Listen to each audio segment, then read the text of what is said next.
Okay, we've got one last question from Lita Meredith. Wow, Lita, welcome. Lita's a hero of mine. She's like one of the ultimate local urban foragers. And she wants to know, how can new farmers find affordable, fertile land? My CSA farmer says it's hard.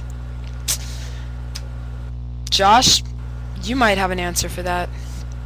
That's a really, really difficult question, especially around New York and in the Bay Area and these places where that movement for real food is growing, but land value is really high.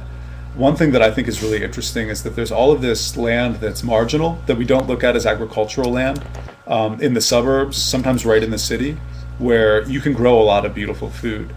We aren't. So making that useful and growing food on it's a really important start. There's some other great land link programs that help people who are aspiring farmers find land, and there are also agricultural land trusts like the farmland trust organizations that are great ways of accessing other land. Patty, I'm wondering if you have any other thoughts on this. I don't know if you all work on this. It's a hard question. It is, and you mentioned a couple of good leads, which is, in different regions of the country, in different states, there are land trusts and things. And then we also have to all start speaking up that farmland not only feeds us, it offers in services. It offers environmental services like keeping land from being developed and keeping open space. And so we all have to speak up for farmland and then get involved in those kind of programs to connect people with land, which, vary a little bit by where you live, but everybody has to keep an eye out for them. Okay, so we're getting ready to wrap up here, but we've got one more video question. This one's coming from Cameron. Cameron, hi, where are you calling from? Hi, Los Angeles. Oh, getting a lot of calls from the West Coast tonight. Cool. Go ahead, what's your question? Carrie, I did have a question about, what do you think the initial steps are to getting, for example, my school in Los Angeles involved in sustainable food? Are we talking, is this at the college level? I can't tell. You talking high school? You look very young, but I don't want to presume. I'm actually a teacher, so we're talking about high school and college level. What do you think? Wow. Okay, well, whatever you're eating is really, you found the fountain of youth, clearly, because I thought you were a student. I am going to defer to Josh and Patty on this one. So.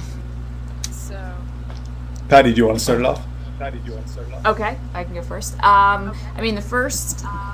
Politically, you got to figure out who's making the decisions. So in a public school system, for high school or younger, there should be a school food service director for your county or your town or your city, and then talk to them. And maybe they just have never been asked, or maybe they have really concrete things like, well, we got this problem. We don't have kitchens in our schools anymore. Or, find out what's holding them back. A lot of times it's going to be money. And then that's when you have to go out and kind of build a coalition and get parents and everybody involved and go talk to the school board and start to get creative about the ways you're going to help them solve their problems. Because a lot of times it's really problem solving as much as it is, getting somebody to change their mind. It's just, helping them through those obstacles and making those connections. Great, thank you. Josh, is there anything you'd like to add? The only thing I would add is when you get into that coalition building, which is almost always necessary, to try to do it in a way that builds real human relationships. And I come back to that potluck. You get people together around food, around a table, and have them talk for a few weeks in a row about what they want. And they gain real human relationships, and they're ready to take care of each other. And then they get ready to be really engaged activists. That's a really important start. And the other thing is you build programs around eating real food in schools. It's great, particularly in places like LA that are pretty spread out, where you can have urban gardens fairly easily set up. But even in New York, which is incredibly dense, we have this incredible array of urban gardens in public schools. Set up gardens, because kids are so much more likely to eat real food if they have an experience growing real food. So make that a part of your program if you can.